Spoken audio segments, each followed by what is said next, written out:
Magandang umaga, tanghali, hapon, gabi sa Fire Elements na Aries. Lola Baby po nagpapakilala. Bibigyan ko kayo ng timeless reading sa natitirang linggo, araw-linggo ng buwan ng June. General po ito ha, hindi po ito personal or private reading. Okay? So, isa lang pong likes, subscribes, and share. Yan.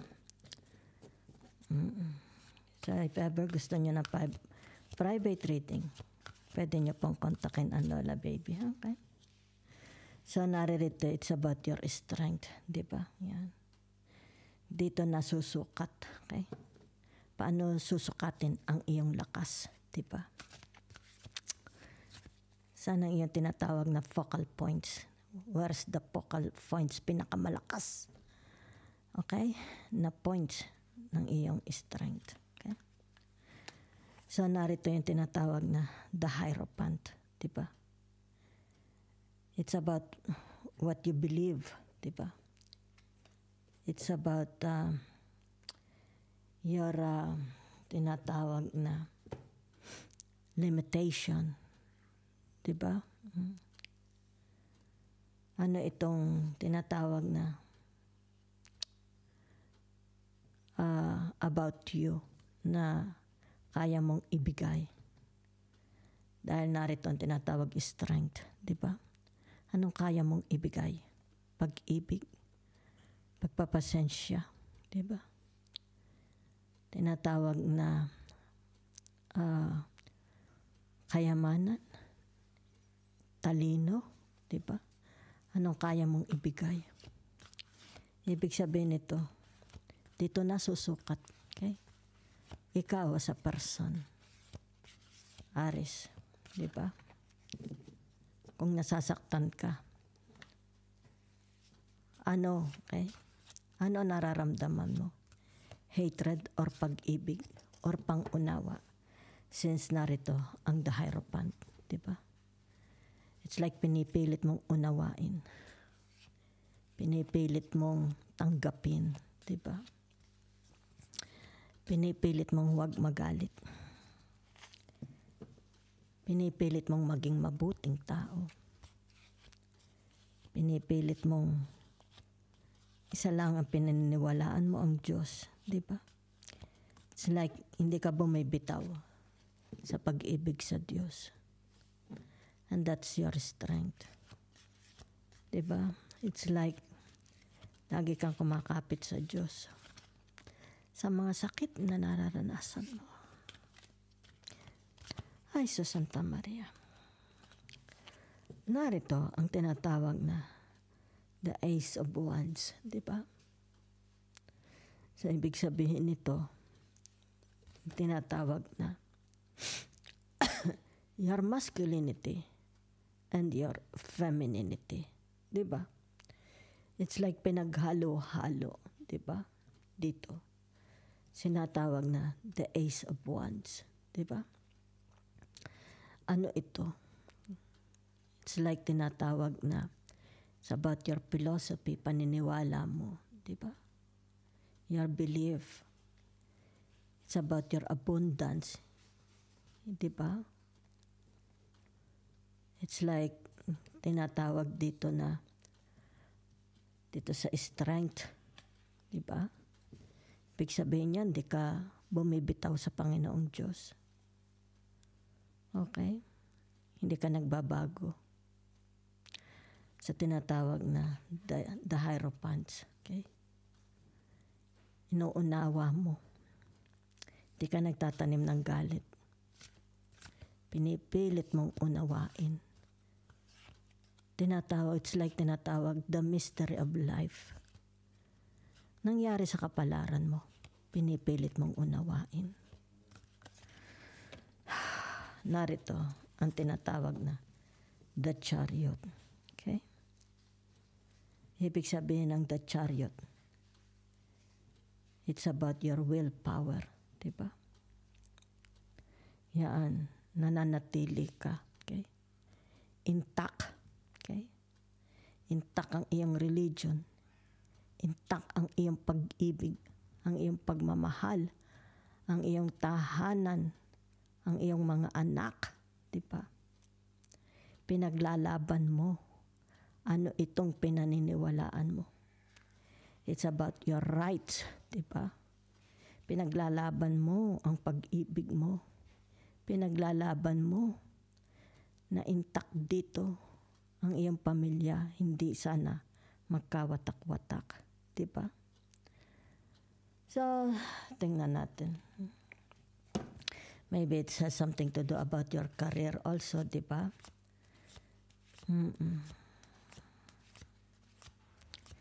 It's like ayaw mo ng mga intruders.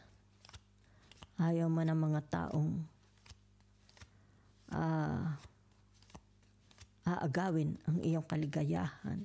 Diba?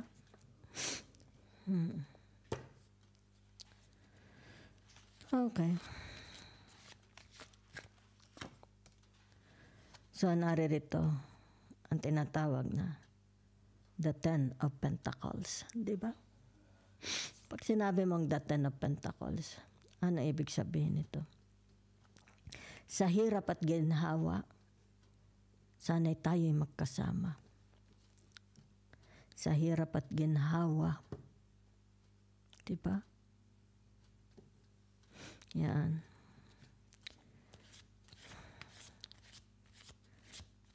It's like, huwag kalimutan. Okay? Ang tinatawag na bendisyon. Okay? Yung inyong tinatawag, kayo ikinasal, humarap kayo sa dambana, humarap kayo sa simbahan, humarap ka kayo sa magulang mo, di ba? It's like binigyan dito ng permiso, di ba? Tinatawag na pag-iisang dibdib. So, maaring for some of you, maaari ito'y tinatawag humihingi, okay? Ng tinatawag na bendisyon para sila is makasal. So, for some of you, it's about nakikita dito, di ba? Yung tinatawag na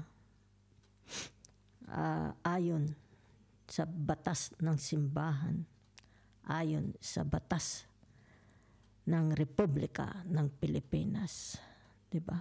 Ayon sa batas ni Mayor. Di ba? So, ibig sabihin nito, pag sinabi mong the Ace of Wands, you are dealing with people with authority. Diba? Maybe the judge, the military. Okay? The church, diba? The Supreme Court, the lawyers. Maaring dito yung sabihin na natin, either ito'y kasal or annulment, divorce, legal separation. Ibig sabihin nito, ang dalawang puso, hindi pwedeng paghiwalayin. Pero dumadating din ang dalawang puso, kailangang paghiwalayin. Okay? Kung hindi man ito tinatawag batas ng simbahan, kailangan kahit is tinatawag na ang batas ng simbahan, kasal kayo sa mata ng Diyos. Okay? Alin ang mas strongest? Ang batas ng tao or ang batas ng Panginoong Diyos? Diba? So, for some of you, it's like tinatawag na, let's say, halimbawa may mga nakilala kayo. It seems meron dito mga lumabas na tinatawag the foreigners too. Diba? If you are dealing with the foreigners or whatever. It's like tinatawag na pagbabago. Haharapin mo sa buhay mo. Haharap ka sa bagong buhay. Either ito'y kayong dalawa or ikaw na lang mag-isa. Diba? So dito nasusukat paano mo, okay? Itataguyod ang buhay mo, ang laban ng buhay mo sa batas ng tao at sa batas ng Diyos. Kaya dito nakikita, it's about your strength, di ba? Paano mo ito? It's like sasagupain ang bagyo, ang hagupit ng buhay, di ba? Be it with your partners or you alone.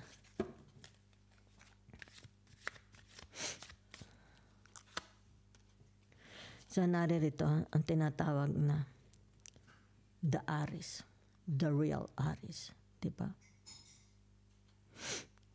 So ibig sabihin nito, tinatawag na the Emperor, di ba? It's about your batas, okay? It's about your tinatawag na what you can do, okay? It's like tinatawag dito, what you are capable of. You are capable to love, okay? You are capable to protect your kinasasakupan, your bahay, di ba? Your family, your marriage, okay?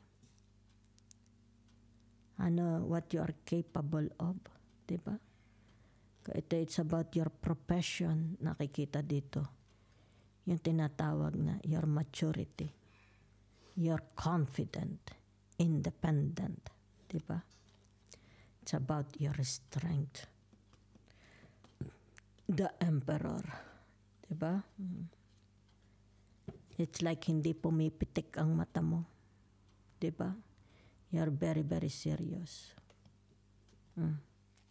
So, ibig sabihin ito, it's about your kababaang loob. It's about your morality. Ibig sabihin ito, for some of you, mataas ang iyong moralidad. Mataas ang respeto mo sa bayan. Mataas ang respeto mo sa simbahan. Maybe sabihin na nating tinatawag na narito, whatever is this, it's like susugal. Okay? Susugal ka sa buhay mo.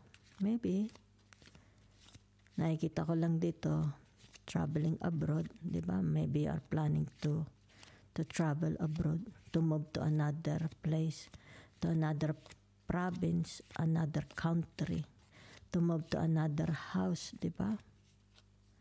Maaring dito sabihin na nating maliit na ang bahay mo, you want a big house because you are preparing for a big family, or maybe your house is too big for you because you are alone, di ba?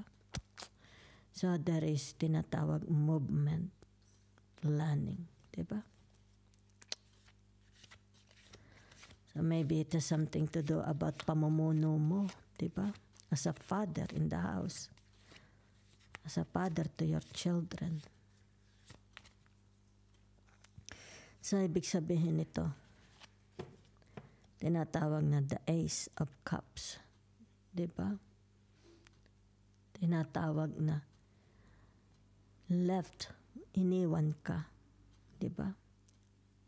It's like nawala na siya. Diba? It's like malamig. It's like tinatawag your vulnerability. It's about your vulnerability. Iniwanan kang bitin sa ere. Diba?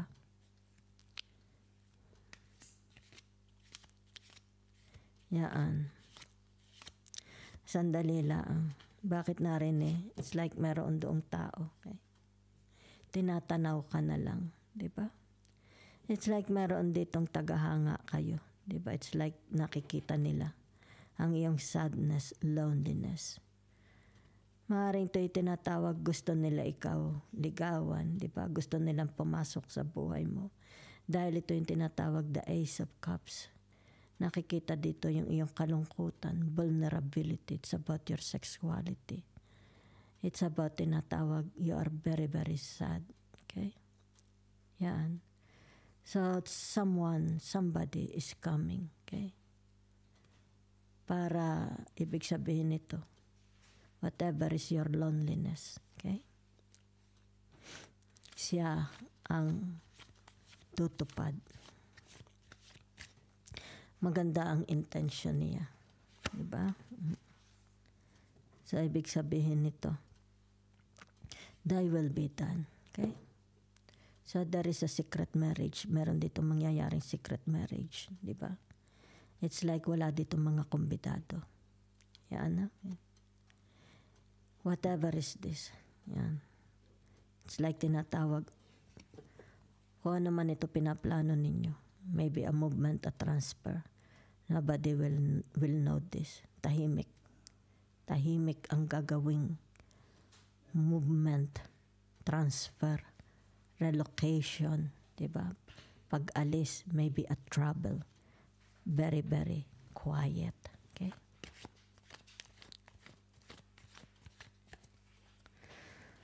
So, naririto ang tinatawag na the Four of Wands. Ibig sabihin nitong the Four of Wands na ito, ang tinatawag na for some of you, success ng marriage, di ba?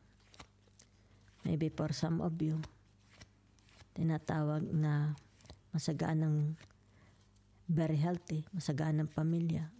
Maaring sabihin na natin, merong uuwi from abroad, di ba? Yan. Maybe yung tinatawag declaring their love. Okay, may magde-declare dito ng love. Very, very secretive. Ibig sabihin ito, tinatawag na hindi kasama ang public. It's very, very solemn, di ba? It's like you and your family, you and their family, di ba? So, whatever is this, ibig sabihin ito, it's like you will be invited, okay? Ano ito malalaman mo, okay? Yan. Maybe you will know. It's like mayroon kang makikilala dito, okay? Maybe sabihin na natin a new love romance papasok sa buhay mo. Yan. Diba? It's like may magpapakilala sa inyo. It's like sabihin na natin dito baka ito is tinatawag ile-level up na niya yung kanyang nais. Maaring na siya, yung tinatawag mag-aakyat ligaw, magsasabi na sa magulang, di ba? The intention. Maaring tinatawag the wedding, preparation of wedding. Pero nakikita dito, yung tinatawag very, very private. Okay? Very, very private itong okasyon na ito. Okay? Either ito yung tinatawag sa pari or sa munisipyo. Okay? So, ibig sabihin nito yung tinatawag na manifesting na. Okay? So, lumabas na dito, it's about your strength, your happiness, di ba? Your ligaya. And tinatawag dito na iniingatan mo, okay? Iniingatan mo itong relationship na ito, di ba? Okay? So, for some of you, ibig sabihin nito, yung tinatawag na, yan. You want this, okay? You want this relationship na huwag mawasak, di ba? So, you have a secret admirer. Maybe you have a secret admirer or ikaw, meron ka nagugustuhan, di ba? It's like tinatawag dito, this person wants to know more about this person, di ba? So, it's more younger, okay? Maaari ito mas younger sa inyo, okay? Or sabihin na natin, you will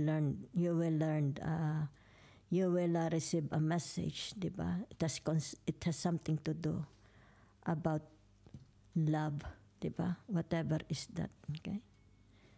Ayan. So, ibig sabihin nito, meron dito tinatawag pagtatagpo, but very, very secretly, okay? I don't know. It's like, there is a third party, maybe a third party, di ba? Dahil meron dito tinatawag secret meeting. Yan, okay? It's like tinatawag, you will find out, tinatawag the infidelity of your partner, okay? Pare tinatawag the third party is involved. There is a third party involved here, okay? So nakikita dito, it's about your strength, di ba? How you will handle it. Will you be frustrated, anger, di ba? Natawag na, yan, dito nasusukat, di ba? It's like iiyak ka. Yan, ha? But for some of you, you are desiring, okay? It's about your desirement na magkaroon dito ng intact relationship. because naniniwala ka this relationship is blessed. It's like tinatawag till death do us part. Kaya lumabas ang tinatawag na the Hierophant. Tinatawag ito'y sinumpaan, di ba? Yan. Sinumpaan. Bakit ito is tinatawag na merong nag-left side. Yan, no? Merong nag-left side. Secretive. It's like pinutol mo, di ba? If you want a private reading, you can contact Lola Baby. Thank you very much.